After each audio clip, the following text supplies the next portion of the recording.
Moi, Paul, le prisonnier de Christ, Éphésiens 3:1. Moi, le prisonnier dans le Seigneur, Éphésiens 4:1. Je souffre jusqu'à être lié comme un malfaiteur. Mais la parole de Dieu n'est pas liée, de Timothée 2:9. N'aie donc pas honte du témoignage de notre Seigneur, ni de moi, son prisonnier, de Timothée 1:8.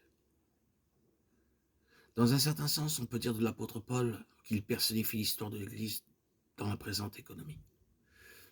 Qu'il s'agisse de sa vie extérieure ou de son expérience personnelle, on peut très bien établir un parallèle entre l'un et l'autre. Il semblerait même qu'il y ait là un principe divin et que dans la nouvelle création, ceux à qui une révélation spéciale a été confiée en viennent un jour à pouvoir dire « Je suis pour vous un signe » Ézéchiel 12:11. Tant cette révélation s'incorpore à leur expérience jusqu'à devenir une partie intégrante de leur histoire. Si nous prenons par exemple ces quelques passages, nous constatons que vers la fin de sa vie, Paul a vu le cercle de son influence directe se rétrécir de plus en plus. D'une part, il lui a souffrir d'un abandon assez universel de la part de son entourage. Mais d'autre part, en ce qui concerne le témoignage proprement dit, son action devint beaucoup plus spéciale et concentrée. Or, ces conditions-là sont exactement celles qui nous sont prédites pour le temps de la fin. Et il est très significatif de voir justement dans cette lettre à Timothée la lettre de la fin. Plusieurs passages ayant ce caractère annonciateur. Il se trouve donc que cette phrase « le prisonnier dans le Seigneur » est à la fois prophétique dans sa signification et merveilleusement des moyens que Dieu emploie dans sa souveraineté au temps de la fin. L'instrument du témoignage qu'est Paul est limité dans ses mouvements et dans son action, de par la volonté de Dieu.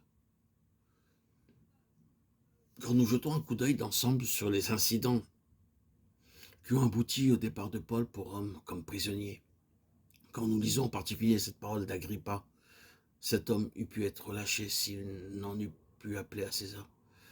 Nous ne sommes pas loin de penser qu'il dut y avoir dans toutes ces circonstances des erreurs, des accidents, sans lesquels l'issue eût pu peut-être été différente. Qui sait, si la justice romaine n'eût pas desserré son emprise, et si le ministère de l'apôtre, encore plein de promesses, ne se fût pas développé vers de nouveaux horizons.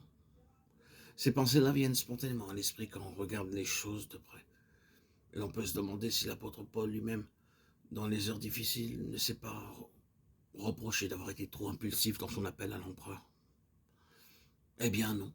Au fur et à mesure qu'il allait de l'avant, aux écoutes de ce que le Seigneur pouvait lui dire, percevant sa voix de temps en temps, qui lui donnait l'explication des choses, bientôt la vraie nature de sa situation devint parfaitement claire pour lui.